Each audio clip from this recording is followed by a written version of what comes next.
오늘 본문 말씀은 아주 긴 역사를 다루는 창세기가 끝나고 이스라엘 백성이 애굽을 탈출하는 출애굽기 말씀이 시작되는 그런 부분입니다.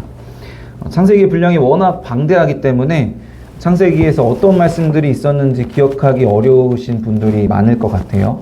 그래서 잠시 창세기에 대해서 설명을 해드리면 사건과 인물들을 중심으로 보시면 그렇게 그 방대한 양도 어렵지가 않습니다. 먼저 하나님이 태초에 세상을 창조하시는 것으로 시작돼서 이제 아담과 하와가 중심 인물로 등장을 하죠. 그리고 그 후손들이 이제 번성을 했는데 죄가 가득해진 거예요. 에덴 동산에서 쫓겨나고 죄인이 되니까 세상에 죄가 가득해져서 하나님이 어떻게 하셨죠? 심판을 하십니다. 어떤 심판이었냐면 노아 시대에 홍수를 통해서 세상을 심판하십니다. 그때의 중심 인물은 노아죠. 노아를 선택하셔서 이 방주를 사용하셔서 세상을 구원하십니다. 그리고 그 방주에서 나온 노아의 후손들이 다시 번성을 했는데 변했을까요? 변하지 않았죠. 여전히 죄를 짓습니다. 그래서 지은 죄가 뭐냐면 바벨탑 사건이에요. 사람들이 한 군데 모여서 우리의 이름을 내자, 하나님께 대적하기 위해서 바벨탑을 짓는 죄를 짓습니다. 그래서 하나님께서 그들의 언어를 나누어 버리시고 세상으로 사람들을 흩으셔서 땅에 사람들이 흩어져서 살게 됩니다.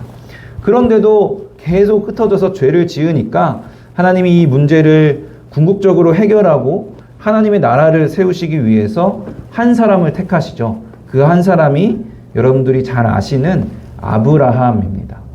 이 아브라함이 늦은 나이에 사라와 사이에서 하나님의 약속을 통해서 이삭을 받죠. 근데 이 이삭을 이 그림으로 보듯이 갑자기 제물로 바치라는 그런 명령을 하시고 믿음으로 아브라함이 나아가자 이 아브라함을 의롭게 여기시는 그런 이야기들이 창세기에서 이어집니다. 이때 살아남은 이 이삭이 누구를 낳냐면 여러분들 또 잘 아시는 얘기죠. 야곱과 에서 이야기가 이제 이삭 이후에 이어지는 거예요. 리브가에게서 쌍둥이 에서와 야곱을 낳고 이 장면이 무슨 장면이죠? 장자권을 이제 죽 한 그릇에 파는 그런 장면들, 그리고 에서를 피해서 도망가서 야곱이 사는 그런 이야기들이 나오죠.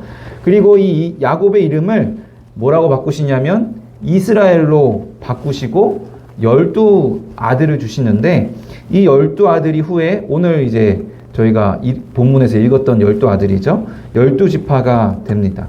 이 야곱의 12아들 중에서 야곱은 특별히 누구죠? 가운데 채색 옷을 입은 요셉을 편애하는 거죠. 야곱의 아들이 요셉입니다. 이 요셉 때문에 형들이 매우 화가 났죠. 그래서 이 요셉이 형들에 의해서 죽을 뻔하다가 간신히 목숨만 건져서 애굽으로, 지금의 이집트로 노예로 팔려가게 되는데 오히려 그곳에서 요셉이 총리가 되죠. 아주 높은 사람이 돼서 그 심각한 가뭄 속에서 잘 저축을 해둬서 애굽뿐만이 아니라 주변 나라의 사람들도 애굽에게 곡식을 사서 살아남을 수 있게 했던 그런 역사가 있었던 이야기가 창세기입니다. 그리고 마지막으로 이 요셉을 통해서 형들과 이 야곱까지, 그 야곱의 온 식구들이 애굽으로 들어가서 살게 되는 것까지가 바로 창세기의 역사입니다. 이게 창세기 흐름의 전부인데요. 교회 학교를 좀 다니셨던 분들은 다 아는 사건들과 인물들일 거예요, 아마. 그리고 심지어 교회를 안 다니는 분들도 이 창세기에 나오는 사건과 인물들은 어느 정도 알 정도로 너무나 유명한 사건과 인물들인데 전체 흐름이 잘 연결이 안 돼서 창세기를 좀 이해하기 어려워하시는 부분들이 있었을 겁니다. 이 하나님 나라를 이해하는 것이 성경 전체를 이해하는데 굉장히 중요하니까요. 이 하나님 나라를 처음 이루어가는 이 창세기 전체 흐름을 잘 이해해 두시면은 성경을 이해하시고 또 설교를 듣는데도 아주 도움이 되니까 이해해 두시면 좋겠습니다. 이제 이 창세기 역사가 끝나고 꽤 긴 시간이 흐릅니다. 요셉 때문에 야곱의 가족 약 70명이 애굽에 가서 살잖아요. 이민을 가잖아요. 근데 그 요셉과 그 시대 사람들은 다 죽고 그 자손들이 불어나 번성합니다. 시간이 얼마나 지나면 약 400년 정도. 이스라엘 백성들이 애굽에서 산 게 430년이니까 약 400년 정도가 시간이 훌쩍 지나갑니다. 이 자손들이 너무나 강해지니까 나중에 어떻게 됐냐면 애굽에서 박해를 받고 종노릇을 하게 돼서 하나님께서 이제 누구를 택하시냐면 모세를 택하시죠. 모세를 택하셔서 애굽을 탈출시키는 역사가 바로 출애굽기의 말씀입니다. 창세기와 출애굽기 역사를 이렇게 볼 수 있는데 창세기가 총 몇 장인지 아시나요? 50장입니다. 출애굽기는요? 40장. 굉장히 긴 분량이죠. 근데 그 사이 50장, 40장 긴 역사로 기록되어 있는 그 역사 사이의 시간 430년의 시간은 너무나 짧은 말씀으로 너무너무 짧게 묘사가 되어 있습니다. 오늘 본문 7절을 같이 한번 다시 읽어볼까요? 시작. 이스라엘에서는 생육하고 그러나 번성하고 매우 강하여 온 땅에 가득하게 되었더라. 성경에서는 요셉을 통해 야곱의 가족이 애굽으로 들어가게 된 이야기는 창세기 50장 중에서도 무려 14장을 할애를 합니다. 굉장히 상세하고 길게 설명을 합니다. 그리고 모세를 통해서 애굽을 탈출하게 된 이야기도 그 뒤에 광야 생활 계명 이야기를 빼고 단순히 모세를 택하시고 애굽을 탈출하는 사건까지만 출애굽기 40장 중에 또 14장을 할애를 하십니다. 굉장히 상세하고 길게 설명을 합니다. 그런데 이 요셉과 모세, 상세하고 길게 설명되어 있는 요셉의 역사, 모세의 역사 사이의 시간에 대해서는 430년이나 되는 시간이지만 단 한 절로 아주 짧게 요약을 하는 겁니다. 그런데 이 짧은 말씀에는요, 아주 중요한 의미가 있습니다. 우리가 이 의미를 짧다 보니까 그냥 그런가 보다 하고 지나치는 경우가 있고 심지어 그 사이의 시간이 얼마나 되는지 체감을 하지 못하는 경우도 있는데 이 짧은 말씀에 담긴 이 긴 시간에는 아주 중요한 의미가 있습니다. 아브라함을 택하신 이유로 하나님께서 어떻게 하나님 나라를 세우시는지 하나님 나라의 역사가 이제 진행되고 있는데 나라가 되려면 여러분 어떤 요소들이 있어야 할까요? 초등학교 때 사회 시간에 배웠을 텐데 나라를 구성하는 3가지 요소가 있습니다. 바로 국민과 주권, 영토입니다. 이제 하나님께서도 하나님 나라를 세우시려면 세상에서 나라를 세우시는 거니까 세상 관점에서도 나라의 요소를 갖춰야 되잖아요. 국민, 주권, 영토가 필요한 거예요. 그런데 이스라엘 백성이 애굽으로 들어갈 때 몇 명이었죠? 야곱의 가족들이 70명이 들어가는 거예요. 근데 여러분 70명을 나라라고 할 수 있을까요? 좀 애매하죠. 국민의 요건을 갖추기가 좀 부족합니다. 아직 나라라기보다는 그저 유목민족이기 때문에 유목민 부족에 불과했었는데 아주 짧게 기록된 이 430년의 시간을 통해서 나라가 되기 위한 한 가지 요소, 약 200만 명의 국민이 이루어지게 된 것입니다. 사실 70명의 이스라엘 백성이 애굽이라는 나라로 이민을 가게 된 것은 분명한 하나님의 계획, 국민을 이루기 위한 하나님의 계획이었습니다. 애굽이 이스라엘 백성이 번성하기 위한 아주 최적의 조건을 갖고 있었거든요. 일단 어떤 조건을 가지고 있었냐면 애굽은 매우 비옥한 땅이었습니다. 그 당시에는 먹고 사는 것, 흉년이 나서 다 굶어 죽는 시대였잖아요. 먹고 사는 것이 굉장히 중요했기 때문에 얼마나 비옥한 땅인가가 그 나라의 힘에 굉장한 관련이 있었어요. 그래서 식량이 풍성한 비옥한 땅을 가진 나라라는 것이 이 이스라엘 백성이 불어나는 데 굉장히 유리한 조건을 가지고 있었어요. 야곱 가족들이 원래 팔레스타인 지방에 살았었는데 그 팔레스타인 지방보다 훨씬 더 좋은 땅입니다.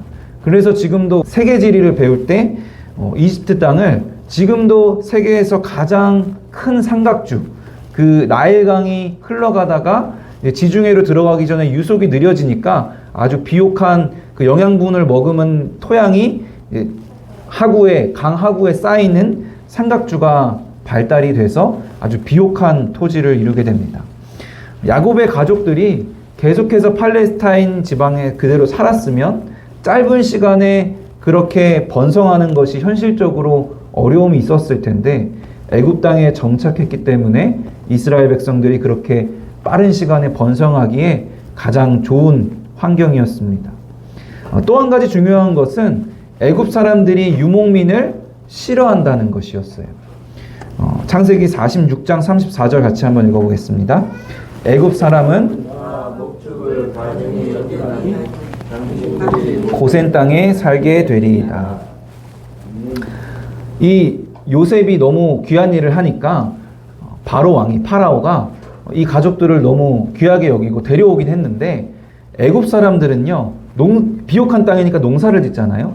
근데 유목민이었던 이 사람들을 목축을 가증히 여기는 거예요. 별로 이렇게 경시하는 거죠. 피하는 경향이 있었어요. 그래서 데려오긴 했는데 그들과 섞여 살지는 않고 저 멀리 고센 땅을 그들에게 줍니다. 여러분 70명에 불과한 한 족속이 다른 한 나라에, 그것도 세계에서 가장 부강한 나라에서 정착하고 400년의 시간이 흐른다면 어떻게 될까요? 그 부족이 남아있을 수 있을까요? 아마도 자연스럽게 흡수돼서 있었는지 없었는지도 모르게 될 겁니다. 그런데 애굽 사람들은 목축을 가증히 여겨서 유목을 하는 야곱의 가족이 따로 살도록 조치를 했어요. 그래서 이스라엘 백성은 애굽 사람들과 섞이지 않고 아주 독자적인 민족성과 또 그 하나님을 믿는 믿음을 지키면서 번성할 수 있었던 겁니다. 70명의 이스라엘 족속이 애굽에 가서 정착하게 된 것은 이 하나님 나라의 필수적인 요소, 국민을 이루게 하기 위한 하나님의 세심하고 완벽한 계획이었던 겁니다. 그리고 그 하나님의 완벽한 계획 아래에서 아주 오랜 시간, 430년의 시간 동안 이스라엘 자손이 한 일은 생육하고 불어나 번성한 것입니다. 그래서 성경에는 아주 짧게 한 절로 묘사되어 있지만 이것이 하나님 나라의 아주 중요한 의미가 있다는 겁니다. 여기서 우리는 이 야곱의 자손들, 이스라엘 백성들의 삶을 생각해 보려고 합니다. 하나님 나라를 위해서 국민을 이루는 그 하나님의 뜻과 계획은 알겠는데 그렇다면 애굽에서 실제로 430년을 살았던 그 이스라엘 자손 한 사람 한 사람의 삶은 어땠을까요? 애굽을 탈출하기 전 이스라엘 백성의 상황은 참 비참했습니다. 번성하고 강해졌다는 이유로 오히려 더 애굽의 탄압을 받았고 중한 노동을 감당해야 하고 이유 없이 아이를 뺏기고 그 아이가 죽임을 당해야 하는 너무나도 비참한 상황이었습니다. 언제부터 노예 생활을 했는지는 정확히는 알 수가 없지만 이방인으로서 사는 430년의 세월이 결코 평탄하지는 않았을 겁니다. 게다가 그런 상황 가운데 생육하고 번성하는 것이 얼마나 힘들었을까요? 제가 아들 둘을 낳고 키워보니까 제가 배 아파서 낳은 것도 아니고 제가 주 양육자도 아닌데 한 사람을 낳고 키운다는 것이 얼마나 힘든 일인지, 얼마나 손이 많이 가는 참 고통스러운 일인지를 깨닫게 됐습니다. 하나도 물론 힘들죠. 하나도 힘든데 둘은 정말 둘 낳아보니까 차원이 다른 문제더라고요. 아마 둘 안 키워보신 분들은 상상할 수가 없을 겁니다. 저도 아직 둘밖에 없어서 셋, 넷, 그 이상을 키운 부모님들이 얼마나 힘들었을지는 감히 상상할 수가 없습니다. 그런데 이스라엘 백성은 얼마나 정말 그 하나님의 계획에 충실하게 애를 많이 낳고 키웠는지 제가 70명이 400년 만에 약 200만 명이 되려면 어떻게 해야 될까 단순히 계산을 해보니까 한 세대를 25년으로 잡으면 한 가정당 애를 4명씩 부지런히 끊임없이 낳아야 한다는 그런 계산이 되더라고요. 그때는 어릴 때 이제 죽는 경우가 워낙 많잖아요. 그러니까 더 많이 낳았을 것 같아요. 환경이 어땠는지를 떠나서 뭐 풍족하고 이런 걸 떠나서 생육하고 번성하는 것 자체가 그들에게는 참 고된 일이었을 겁니다. 사실 그렇게 고된 일이지만 아이를 낳고 키우는 게 모두 그렇게 대부분 하기 때문에 엄청 특별한 일이 아니잖아요. 특별하지 않지만 너무 힘들죠. 야곱의 자손들의 삶은 이처럼 별로 특별하지 않았어요. 특별하지 않았지만 아주 힘든 인생이었습니다. 이방인으로서 노예 생활하는 삶, 그리고 그저 특별할 것 없이 가정을 이루고 아이를 낳아 기르는 삶. 그래서 430년이라는 세월이 성경에 단 한 절로 요약되어 있고 그 자손의 이름은 한 명도 기록되지가 않았습니다. 그러나 분명한 것은 그들의 삶이 특별하지 않고 힘들었다고 해서 가치가 없는 것이 아니라 그들의 삶은 하나님 나라의 한 요소, 하나님 나라의 국민을 이루게 하는 너무나도 가치 있고 의미가 있는 중요한 역사였습니다. 특별하지 않고 고된 삶이었지만 분명 하나님은 그들을 통한 하나님의 뜻과 계획이 있으셨고 그들은 자신들의 삶을 살아냄으로써 하나님 나라의 역사의 한 페이지를 장식하게 됩니다. 이스라엘 자손들의 삶을 통해서 우리의 삶도 돌아봐야 합니다. 분명히 우리도 우연히 태어나고 우연히 살아가는 것이 아니라 하나님의 우리를 부르셨고 우리를 통해 일하신다는 것을 기억해야 합니다. 그래서 우리는 하나님이 나를 부르셨다는 소명의식, 소명이 하나님의 부르심이잖아요. 콜링이잖아요. 나를 부르셨다는 소명의식을 갖고 하나님이 나에게 맡겨주신 임무, 사명이죠. 그 사명을 따라 살아가야 하는 것입니다. 오늘 본문을 통해서 이 소명과 사명에 대해서 아주 중요한 두 가지 사실을 알 수가 있습니다. 첫 번째로 나의 욕심을 나의 소명과 사명으로 포장하지 않아야 합니다. 우린 누구나 꿈과 계획과 목표가 있어요. 어렸을 때부터 지금까지 아마 참 다양한 꿈과 목표가 있으실 겁니다. 처음에는 내 욕심만 갖고 꿈을 꾸다가 여러분들이 예수님을 믿게 되고 또 신앙생활을 하다 보면 나의 삶이 나의 것이 아니구나, 하나님을 위한 삶이구나 라는 것을 배우고 또 신앙적으로 느끼게 되면서 그렇다면 왜 하나님이 나를 부르셨을까? 왜 하나님이 나를 선택하셨을까? 나를 어떻게 사용하실까? 하나님이 나에게 주신 사명은 무엇일까? 내가 해야 되는 일은 무엇일까? 생각해 보게 됩니다. 그런데 문제가 뭐냐면 그 소명과 사명에 대해 생각하면서 자꾸 거창하고 화려한 그림을 그리게 된다는 데 있습니다.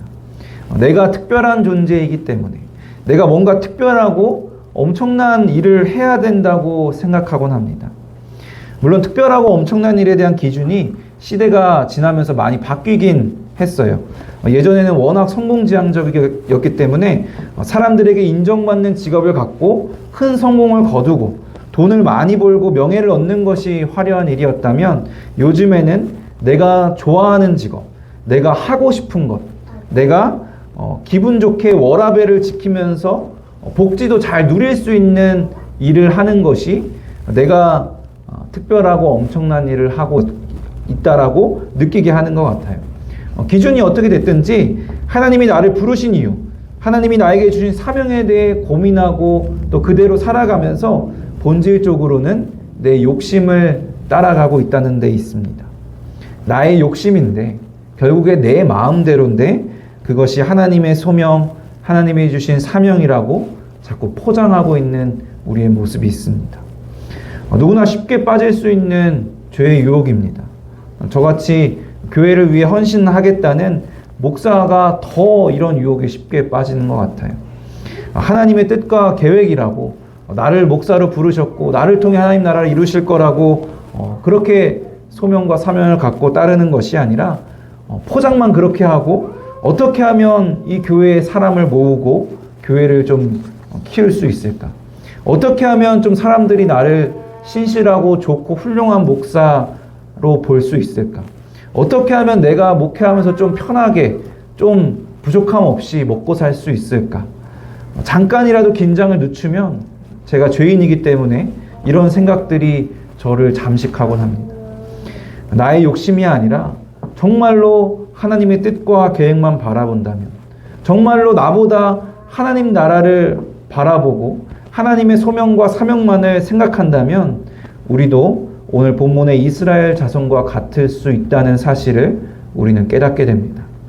우리의 삶은 내 계획과 생각대로 안 되는 평탄하지 않은 삶일 수도, 때로는 참 고된 삶일 수도, 세상이 보기에 특별할 것 없는, 보잘것없는, 화려하지 않은 삶일 수도 있습니다. 하지만 이스라엘 자손의 삶이 실패한 인생이 아니었던 것처럼 하나님이 부르신 우리의 삶도, 우리의 사명도 절대 실패한 것이 아님을 기억해야 합니다. 두 번째로, 내가 하는 작은 일도 하나님 나라의 역사임을 우리는 기억해야 합니다. 우리는 나의 삶이 특별하지 않고 화려하지 않다면 실망스러울 때가 많죠. 사람들을 만나다 보면 자신의 꿈과 계획을 이루지 못해서 늘 패배의식에 갇혀 살고 늘 아쉬움 가운데 사는 사람들이 얼마나 많은지 모릅니다. 그런데 우리의 관점을 나의 뜻과 욕심이 아니라 하나님의 뜻과 하나님의 마음으로 바라본다면 엄청난 변화가 일어납니다. 이스라엘 자손들의 삶을 그들의 입장에서 보면 힘들고 보잘것없는 삶이었지만 하나님 나라 관점에서 보면 하나님 나라의 국민을 이루고 하나님 나라의 기초를 세우는 중요한 일이었던 것처럼 우리의 삶도 하나님 나라의 관점으로 보면 우리의 삶이 아주 작을지라도, 내가 하는 일이 아주 보잘것없는 일이라 할지라도 그 일이 바로 하나님 나라를 세우는, 하나님 나라의 역사의 한 페이지를 장식하는 귀한 일임을 깨달아야 합니다. 때로는 내가 원하는 일을 하지 못할 수도 있습니다. 때로는 내가 원하는 만큼 성과를 이루지 못할 수도 있습니다. 때로는 내가 불편하고 힘들 수도 있습니다. 때로는 인생이 허무하게 느껴질 만큼 내가 초라하고 보잘것없이 느껴질 때도 있습니다. 그러나 실수가 없으신 하나님께서 우리의 삶을 인도하시고 사용하셔서 하나님 나라의 역사를 이루어 가실 줄로 믿습니다. 우리 교회도 그렇습니다. 시간이 많이 흐른다고 해서 우리 기대처럼, 우리 생각처럼 부흥하지 않을 수도 있고요. 재정적으로는 더 어려워질 수도 있어요. 우리 교회가 하는 일이 별로 의미가 없어 보일 만큼 작고 초라할 수도 있습니다. 심지어 여기 저희가 서호 아파트 상가에 있는데 서호 아파트 주민들 중 한 사람도 거기에 그런 교회가 있었는지 없었는지도 모를 만큼 영향력이 없는 교회로 남을 수도 있습니다. 그러나 우리는 그럼에도 불구하고 분명히 우리를 하나님께서 이 플로우처치로 불러주시고 하나님께서 사명을 주셨고 우리 교회를 통해서 하나님의 역사를 이루어 가시고 있다는 사실을 기억해야 합니다. 사랑하는 성도 여러분, 요즘 세상을 보면요, 참 힘든 것 같아요. 살아가기가. 성장을 거듭하던 우리나라의 경제도 이제 오히려 쇠퇴하면서 참 살기 어려워졌습니다. 또 객관적으로 보면 뭐 여전히 부유한 삶이지만 이 박탈감이라는 게 있잖아요. 계속해서 성장하다가 쇠퇴하고 부모님보다 못 사는 세대가 이제 이어지게 되니까 심리적인 박탈감 때문에 참 힘든 것 같아요. 또 사람들은 시대별로 나뉘어지고 또 정치 성향별로 분열되고 참 요즘 여러 가지로 분열될 이유도 참 많은 것 같아요.